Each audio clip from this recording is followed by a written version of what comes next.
우리나라에서는 운전 중에 쌍라이트를 키면은 어떤 의미로 받아들입니까? 분노와 또 거절의 그런 의미가 됩니다.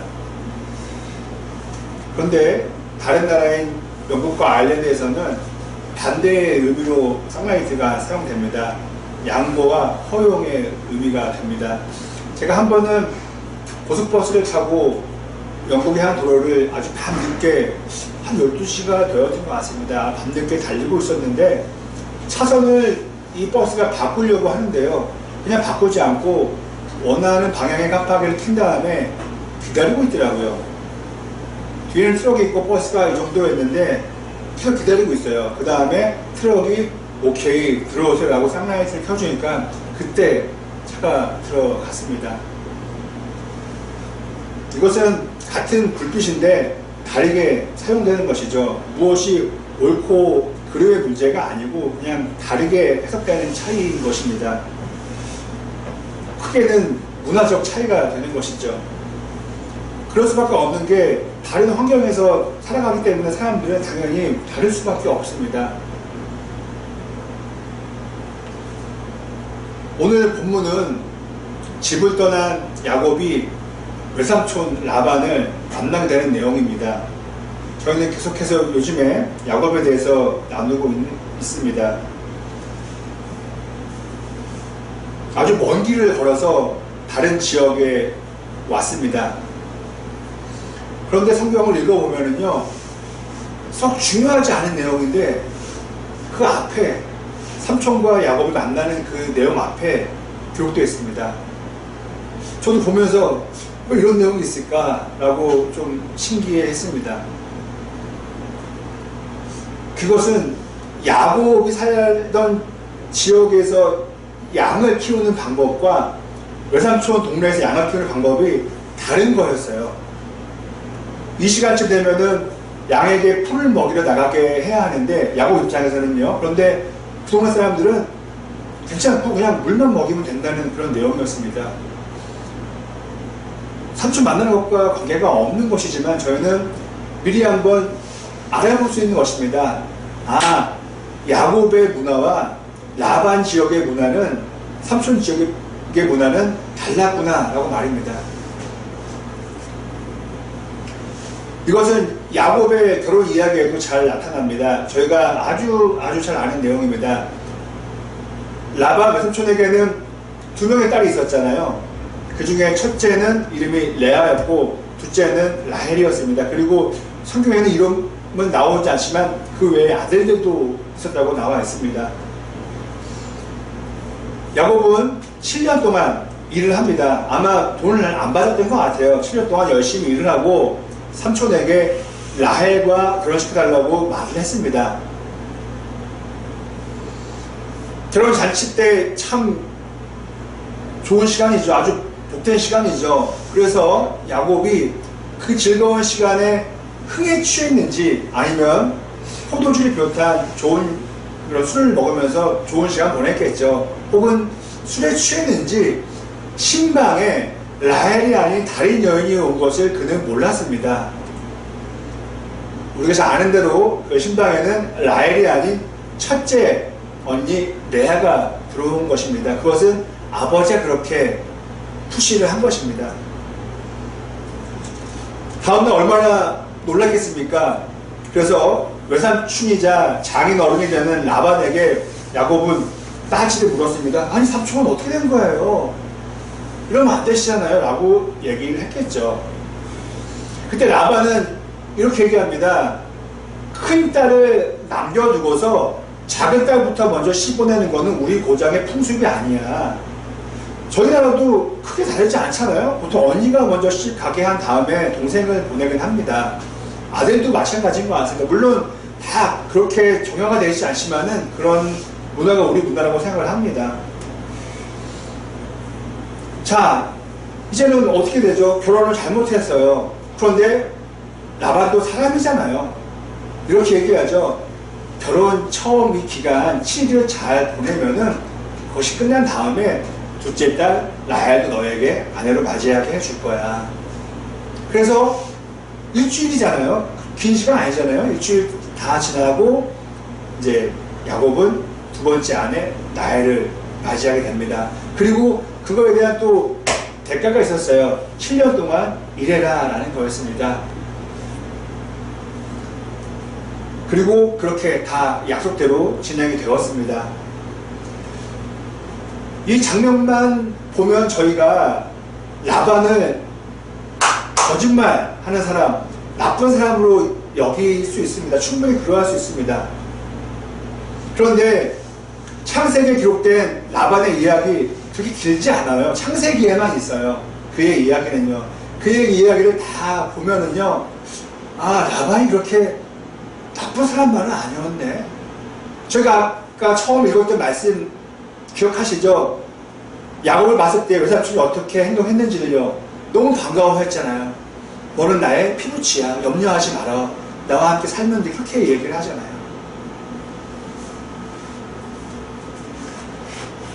제가 처음 말씀드린 쌍라이트의 다른 내용을 말씀드렸었는데요.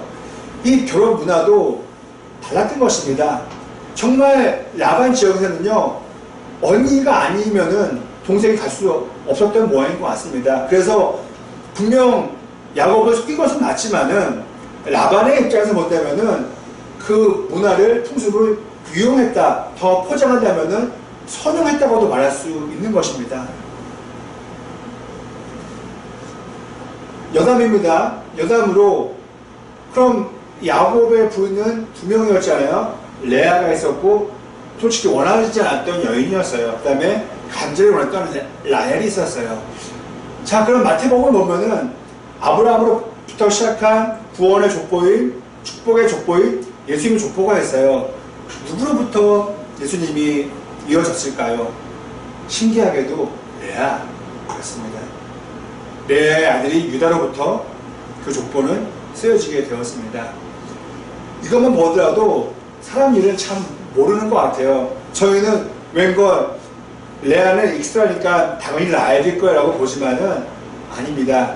레아로부터 예수님의 족보는 이어지게 되었습니다. 저희 삶도 이와 다르지 않다고 생각합니다. 내가 갖고 싶었던 거 아니에요. 근데 웬걸요? 아닌 곳에서 더 좋은 일이 일어날 수 있다는 것이죠. 또 오히려 안 된 것 때문에 하나님을 더 깊이 만나고 예수님의 족보에서 끊어지지 않을 수 있게 되었다고 우리는 고백할 수 있거나 그렇게 하게 될 것입니다. 한 가지 저희가 확실한 것이 있습니다. 저는 아직 자녀가 없어서 이 마음 모르겠지만은 딸 가진 우리 집사님께서는 그 마음을 충분히 아실 것 같습니다. 저는 아버지가 아니더라도 짐작할 수 있을 것 같습니다. 세상에 어느 아버지가 아무한테나 딸을 주겠습니까? 그것도 두 명의 딸을 다 주겠습니까? 확실한 것 하나는 라반 입장에서는 조카 야곱이 마음에 들었던 것이에요. 아, 이 사람이면은 내 딸들을 잘 책임지겠구나, 좋은 남편이 되겠구나, 좋은 아빠가 되겠구나. 그렇기 때문에 야곱을 택했던 것이죠. 야곱에게 두 딸을 시집 보낼 수 있었던 것입니다. 혹은 라헬은 약속을 했어도 보니까 7년 동안 보니까 정말 아니야 이 사람이. 그랬더라면은 라헬은 어떻게 약속을 시켰어도 레아만큼은 보내지 않았겠죠. 하지만 두 딸을 다 그에게 아내로 보냈습니다. 레아 좀 한마리 여인이기도 하고 불쌍한 여인이기도 합니다. 아무래도 야곱 입장에서는 라헬도 좋아했으니까요. 그 아픈 마음이 컸겠죠. 그럼 레아에 대한 내용은요, 성경에 많이 나오지 않는데요. 오늘 본문에 17절에 보면은 그녀에 대한 설명이 나옵니다. 이렇게 나와 있습니다. 레아의 눈매는 부드럽다, 부드러웠다. 이것은 세 번의 버전이고요. 개역 개정어로는 이렇게 나와 있습니다. 레아의 시력은 약했다.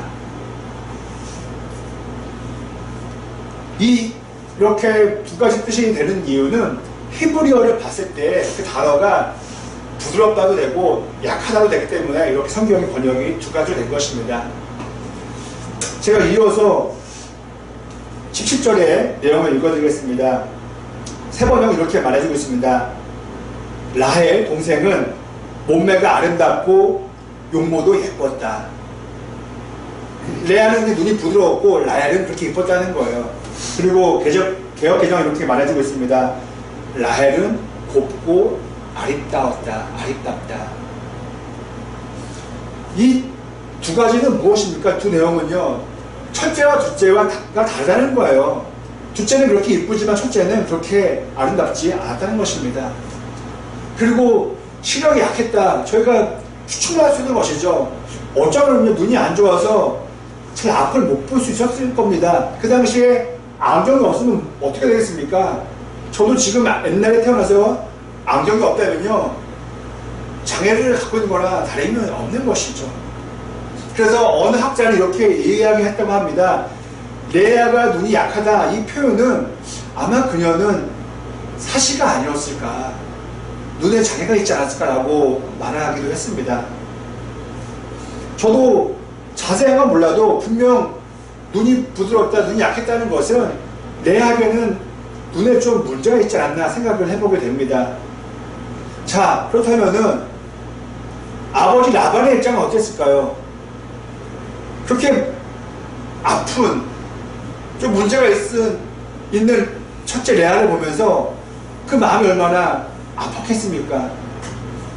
그리고 동생이 먼저 시집을 간다면은 남겨진 레아의 마음은 더욱더 슬펐을 것입니다. 누구는 편하는데 이쁘고 아름다운데 왜 나는 눈에 문제가 있을까? 왜 나는 아름답지 않을까? 당연히 레아 입장에서는 원망할 수 있는 것이었죠. 저는 그래서 라반, 이 아버지의 입장에서 레아를 이제 남겨두기 어렵기 때문에, 불쌍하기 때문에 레아를 먼저 야곱에게 보낸 게 아니었을까라고 생각을 하게 됩니다. 또 한 가지 라반의 이야기가 있습니다. 이제 야곱과 두 딸이 결혼했습니다. 잘 살았습니다. 돈도 많이 벌었습니다. 그런데 이제 야곱은 친정을 떠나서, 처갓집을 떠나서 자기 본가로 가고 싶었습니다. 그래서 다 그렇게 계획을 하고 아빠 라반 몰래, 장인어른 라반 몰래 도망갔습니다. 도망가려 떠났습니다. 그때 라반이 쫓아옵니다. 당연히 화가 났겠죠. 서운했겠죠. 쫓아와서 잘 이야기를 했습니다. 그런데 라반이 얘기하는 것은, 왜 그냥 가면 되는데 왜 내가 중요하게 여기는 내 수호신, 내 작은 신상을 훔쳐가냐? 뭐 작지는 모르겠지만요, 신상을 훔쳐가냐고 야곱에게 물었습니다. 야곱은 본인이 훔치지 않았어요. 그래서 야곱은 얘기합니다. 심지어 이런 말도 합니다. 장인어른 저 안 가져왔고요. 혹시 이 와중에 발견되면은 그 가져간 사람을 차라리 죽이세요. 라고까지 이야기했습니다. 그런데 우리가 잘 아는 대로 그 수호 신상을 훔쳐간 사람은 바로 둘째 아내, 둘째 딸 라헬이었습니다. 라헬이 아빠가 양털 깎으러 나간 사이에 훔쳐간 거예요. 잘 살아보고자 훔쳐간 것이죠. 라반은 온 가족과 함께 그 사라진 물건을 찾았지만은 결국엔 못 찾았어요. 아무런 두절이 안 나왔습니다. 여러분, 그 사람은 어떻게 되었겠습니까? 야곱은 역시 분노했겠죠. 왜 나를 의심했냐? 라고 하면서 성경을 보면요, 장인어른한테 되게 핀잔을 주거나 모욕적인 말을 합니다. 얼마나 장인어른 입장에서는 부끄러웠겠습니까? 온 가족 앞에서요. 그런데 그 바로 전 과정이 어떤 과정이었냐면요, 다 잃어버린 물건을 찾는데 한 곳만 찾지 않았습니다. 바로 그것은 라헬이 앉은 낙타였습니다. 라헬은 들킬까봐 두려워서 낙타 안장에 그 수호신을 놔두고 그 자리에 앉고 본인이 지금 몸이 좀 안 좋다 라고 이야기를 하고 아버지한테 인사할 수 없다고 거짓말을 했습니다. 진짜 만일 찾고자 했다면요, 그 낙타 안장까지도 보고자 했겠죠. 아마 다른 사람이었으면 그렇게 했겠지만은 아버지의 라반이었기 때문에 저는 안 했다고 생각을 합니다.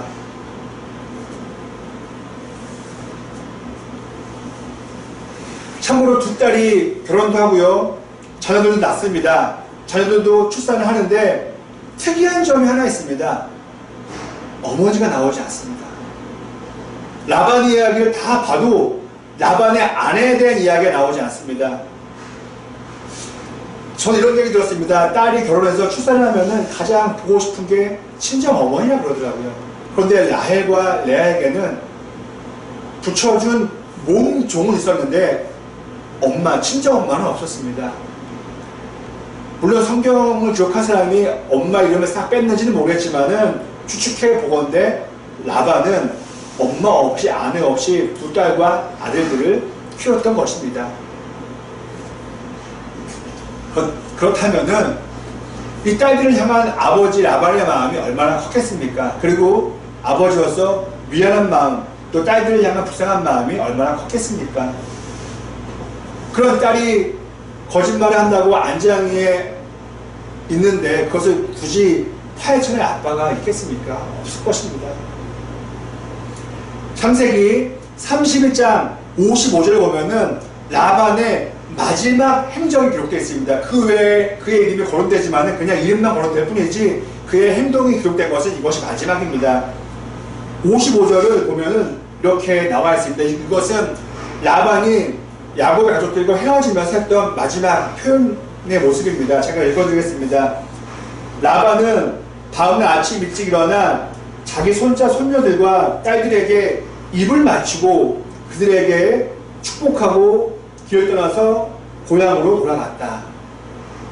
이것이 나쁜 사람의, 되게 고약한 사람의 모습입니까? 저는 그렇게 생각되지가 않습니다. 그리고 앞전에 야곱에게 이런 이야기를 합니다. 라반이 헤어지는 이 앞전에 자네 나와 언약을 맺게, 그리고 자네가 본가로 가고 나와 멀리 떨어져 지내게 되지만 아무도 없는 것 같지만은 하나님이 계시지 않은가. 자네 내 딸들을 구박하면 안 돼. 함부로 대하면 안 돼. 그리고 행여나 다른 여자 만나서 보라하면 안 돼. 이렇게 이야기합니다. 딸을 사랑하지 않는, 딸에게 관심 없는 아빠라면 그런 말을 하지 않았겠죠. 저는 예전에 라반을 생각하면은 야곱을 속인 사람 혹은 나쁜 사람이라고 여겼습니다. 그런데 성경을 보고 또 보고 그와 관련된 내용을 찾아보니까 아니더라고요. 저는 이렇게 생각합니다. 라반은 야곱에게 잘못된 행동을 했어요. 대표적으로 품삯을 10번 안 줬다고 합니다. 임금을 갈취한 거죠. 물론 10번은 많지만은 야곱은 삼촌 집에서 20년 했었습니다. 20년간 10번, 저는 그렇게까지 막 극악무도한 사람은 아니지 않았을까 생각해 봅니다. 물론 저도 돈을 못 받으면 기분 나쁠 수 있겠지만은요. 그리고 참고로 야곱도 못된 행동 했습니다. 라반한테요. 예. 저는 라반은 나쁜 사람만은 아니었다. 그리고 무엇보다 딸들을 참 많이 사랑했구나. 그리고 야곱에게 잘해준 부분도 있었구나 라고 저는 정리하게 되었습니다. 그래서 그 내용을 여러분들과 함께 나누고 싶어서 말씀을 준비했습니다. 이 뉴스를 보면은 정말 극악무도한 악당들, 악질들이 있습니다. 어쩌면 저렇게 행동할까. 그런데요, 저는 지금까지 살면서 아직 만나보지를 못했습니다. 정말 좀 이상한 사람, 좀 예의 어긋난 사람을 만나봤어도 그렇게 악당은 못 만나봤고요. 또 제가 다른 청년들과 함께 제자훈련을 하면서 그런 걸 물어봤을 때 악당을 만났어요. 악질이라고 말하는 사람은 제가 역시 듣지를 못했습니다. 제 생각에는 정말 나쁜 사람들이 있긴 있지만은 우리의 전체 인생에서는 그렇게 많이 등장하지 않는 것 같습니다. 어쩌면 그런 악당보다는 성경에 나오는 라반과 같은 유형의 사람들이 더 많지 않을까 생각합니다. 어떻게 보면 되게 나쁘고 예의 없고 싫은 사람인데 또 한편으로는 시간이 지나니까 이해가 되기도 하고 좋은 면도 있고, 혹은 저 자체가 라반으로 살아왔을 수도 있을 것입니다. 오늘 저와 여러분들이 말씀을 짧게 읽었지만 혹시 시간이 되시면 한 번 더 라반에 대해서 살펴보시면서 그에게는 나쁜 면만이 아니라 따스한 면이 또 좋은 면이 있었구나라고 생각을 하시면 어떨까 합니다. 그래서 거기서 끝나는 것이 아니라 우리의 삶에서 많이도 만나게 될 수 있는 라반과 같은 사람들을 저희가 보면서 나쁜 사람이야, 상종 못할 사람이야 라고 선을 긋기보다는 저희가 라반의 실제 이야기처럼 좋은 아빠구나, 좋은 면도 있구나, 야곱에게는 따뜻한 삼촌족도 있었구나 라고 저희가 생각하면서 그렇게 사람들을 따뜻하게 대해 주었으면 합니다.